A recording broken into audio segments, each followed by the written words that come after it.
Untuk yang pertama kita akan cek dulu saham Antam ya. Untuk saham Antam, kemarin Jumat itu ditutup merah minus 0,51% ke level 1950 dan secara histori harga penutupannya ini ya bisa dikatakan area supportnya ya untuk saham Antam. Jadi ini close di area support untuk saham Antam kemarin Jumat. Kalau kita cek untuk transaksinya, untuk saham Antam tanggal 18 Agustus kemarin aslinya net sell 22,2 M. Kalau kita cek dari tanggal 14 dalam 1 minggu terakhir ini untuk aslinya net sell 88,6 M. Kalau kita cek lebih detail lagi untuk saham Antam. Antam kemarin tanggal 18 Agustus secara keseluruhan didistribusi ya. Ini BP net sell 20,8 M. Nilai transaksinya 20,8 dan net sell-nya 20,8, jadi 100% transaksinya itu selling, ini tidak melakukan pembelian sama sekali.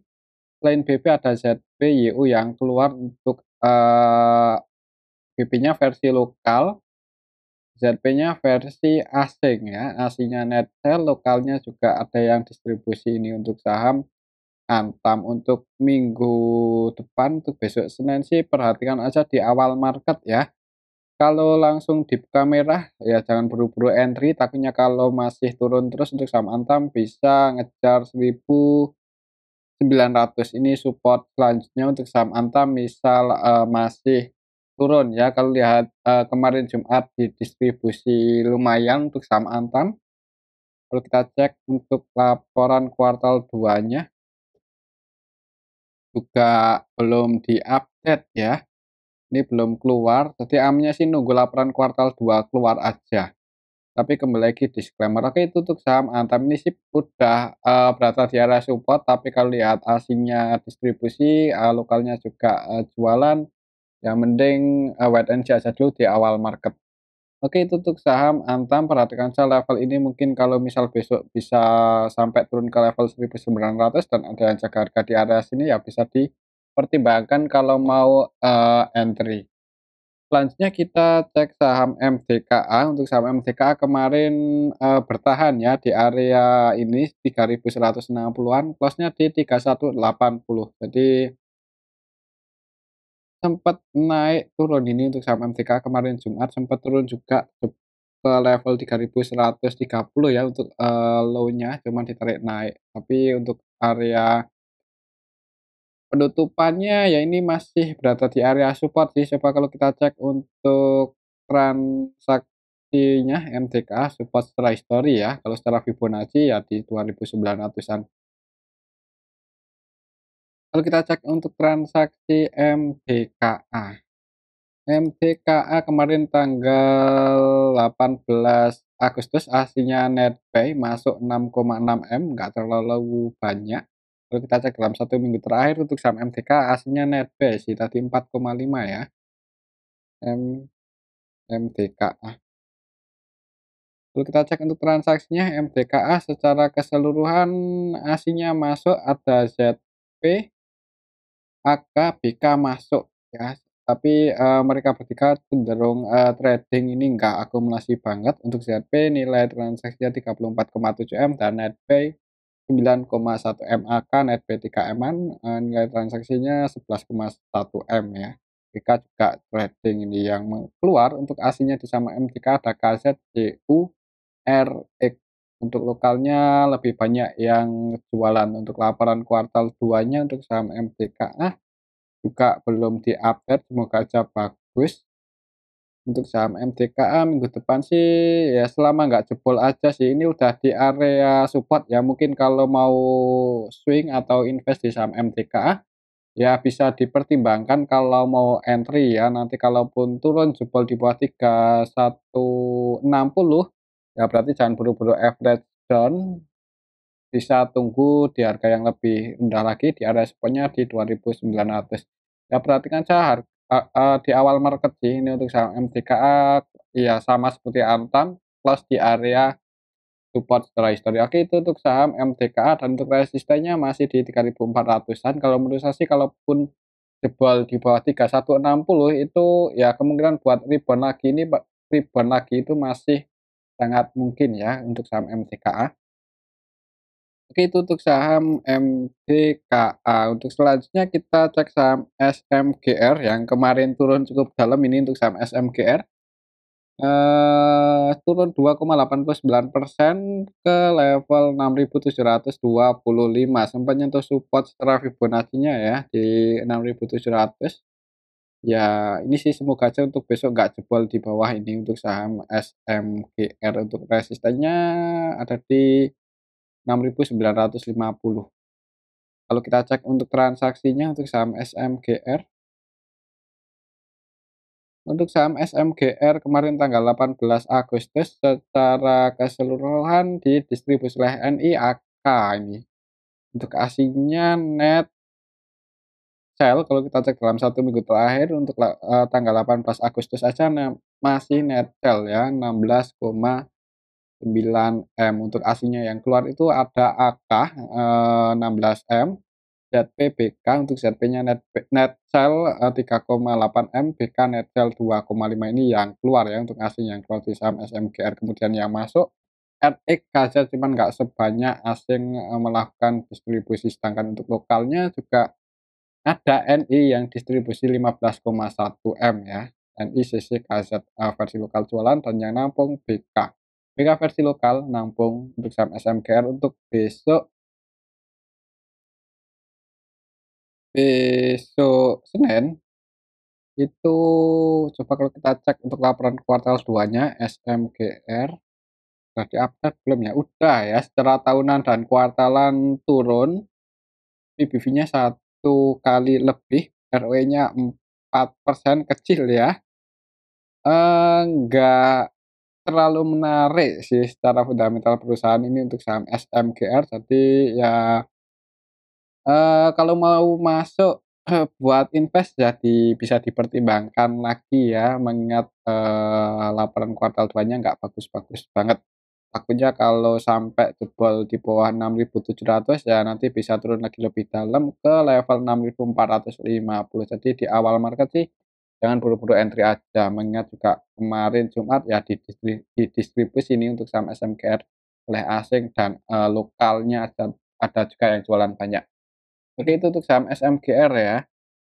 Selanjutnya kita cek saham Bank Mandiri. Untuk saham Bank Mandiri kemarin, ditutup minus 0,42%, dibuka merah dulu di awal market itu langsung open gap bawah, naik mencoba breakout, gagal turun. Walaupun candlenya hijau ditutup minus ya untuk saham untuk saham BMRI, sorry, untuk saham BMRI. Oke, kalau kita cek untuk transaksinya Bank Mandiri hari kemarin gimana? BMRI. Bank Mandiri kemarin tanggal 18 Agustus didistribusi yang nampung ada ya lu ini. Untuk asingnya net buy kalau nggak salah itu untuk saham Bank Mandiri itu. Asingnya net buy 43,4 M ya. Jadi kemarin itu asingnya masuk kalau kita cek dalam 1 minggu terakhir. Untuk asingnya net sell, si net sell 123. Jadi di harga atas ini sebagian asingnya keluar, sebagian masih masuk. Untuk asingnya yang keluar kemarin di saham Bank Mandiri ada ZP net sell 134 M, kemudian KZ net sell 31,6 M, CCYU juga keluar, dan yang nampung asing juga RX, AK, BB, AK. Jadi untuk transaksinya ini itu didominasi asing ya untuk saham Bank Mandiri ini. Untuk lokalnya lebih banyak yang keluar. Untuk besok sih ya perhatikan aja level ini 5.800 ya. Apakah bisa breakout di atas itu atau enggak? Kalau belum bisa breakout perlu hati-hati, takutnya kalau turun untuk saham Bank Mandiri supportnya cukup jauh ada di level 5.400. Begitu untuk saham Bank Mandiri, kalau menurut saya sih mungkin akan konsolidasi dulu di bawah 5.800 ya. Ya itu sedikit di bawah resistennya. Oke, itu untuk saham Bank Mandiri. Selanjutnya kita cek saham Bank BNI. Untuk saham Bank BNI kemarin juga turun minus 0,55%, sempat turun cukup dalam juga malahan ke level supportnya 8.975 ya, cuman ditarik naik lagi.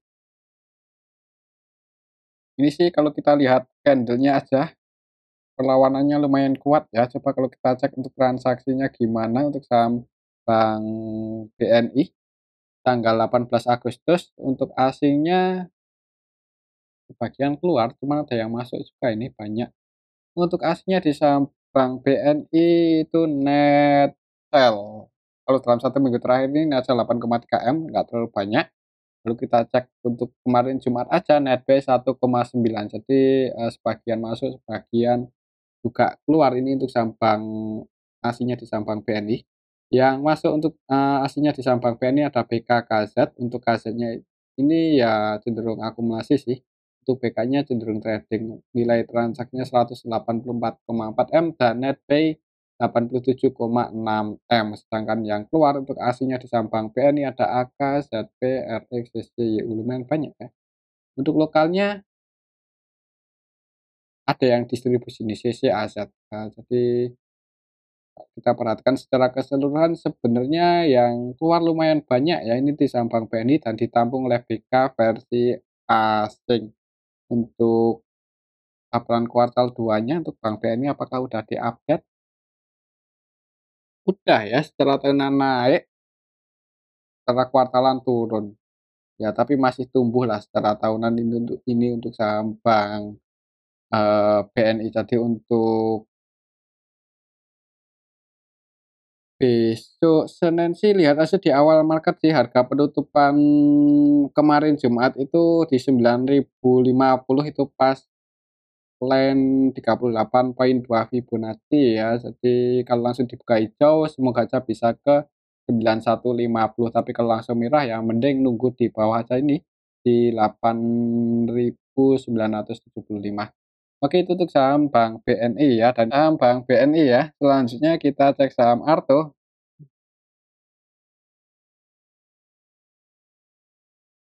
Untuk saham Arto.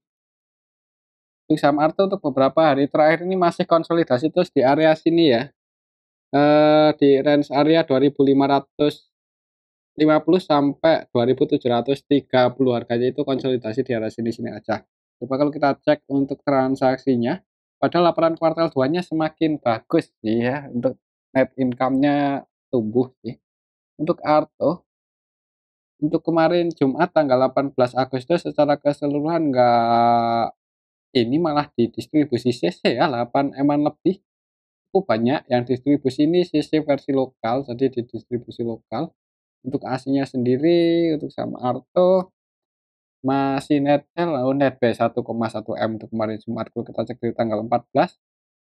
Dalam 1 minggu terakhir untuk aslinya net buy 11,6 M loh di saham Arto. Jadi kayaknya masih ada kemungkinan naik kalau berhasil breakout di atas 6750 ya, 6740, 6750 ini. Ya perhatikan saja level ini kalau mau entry mungkin untuk saham Arto, bisa antisipasi kalau turun di bawah 2.500 lah, itu bisa antisipasi kalau misal mau entry di harga saat ini 2.600 ya, ya di area 2.600-an ini bisa dipertimbangkan kalau mau entry mengingat ketika dari tanggal 14 ya, dalam 1 minggu terakhir ini untuk aslinya masih net buy. Dan untuk laporan kuartal 2-nya juga bertumbuh sih untuk saham Arto itu. Bertumbuh ya untuk IPS-nya naik ini jadi 2. Itu untuk saham Arto selama nggak jebol aja di bawah 2560 ya ini supportnya 2550, 2560. Selanjutnya kita cek saham BBYB yang harganya turun terus ini downtrend. Untuk saham BBYB apakah akan ke 200-an ya? Semoga aja enggak ya. Untuk resistennya ada di 445 dan harga penutupannya 384. Kalau kita lihat secara histori harga terendahnya di sini ya, untuk 3 kali itu mantul di 374, 374. Ya itu bisa dipertimbangkan sih. Semoga aja nggak jebol, soalnya kalau sampai jebol di bawah itu ya mending wait and see aja dulu, nunggu tanda-tanda BBYP mau pullback. Ini masih downtrend sih untuk trennya bearish. Ya, kalau kita, ukur tadi pakai rectangle yang ini ya emang di area sini untuk support-nya. Jadi kalau mau entry bisa pasang antisipasi kalau sampai jebol di bawah 3.374, 376 ya. Kalau sampai jebol di bawah itu ya antisipasi aja, kalau nggak mau cut loss semuanya ya dikurangi kepemilikannya ya, di cut loss bagian nanti average down lagi di harga bawah. Tapi kembali lagi disclaimer, oke itu untuk saham BBYP secara teknikal kalau kita cek untuk transaksinya, BBYP kemarin tanggal 18 Agustus secara keseluruhan masih didistribusi lebih banyak yang keluar, belum ada yang akumulasi lah. Kalau untuk 1 minggu terakhir ini sih untuk aslinya malah netp ini 697 juta ya. Kalau kita cek dari awal bulan untuk saham BBYP yang nampung BDYU. Pastinya lebih banyak jualan sih kalau kita cek dari awal bulan, tapi ya ini sih sudah di area support secara Fibonacci, tapi kembali lagi ini trennya bearish kalau sampai jebol di bawah ini 376, 374 bisa dipertimbangkan buat, antisipasi ya. Oke itu untuk saham BBYP kalau sampai bearish terus apakah ya bisa ke 200-an loh, jadi perlu hati-hati. Untuk laporan kuartal 2-nya juga kayaknya semakin parah ya, untuk ruginya semakin banyak ini untuk IPS-nya minus 21. Jadi ya dipertimbangkan lagi lah kalau mau masuk di saham BBYP. Oke itu untuk saham BBYP ini di area support sih mungkin kalau buat trading siapa tahu terjadi technical rebound kan lumayan. Dan mungkin ini aja dulu untuk analisa kita pada video yang ini, semoga bisa bermanfaat. Terima kasih.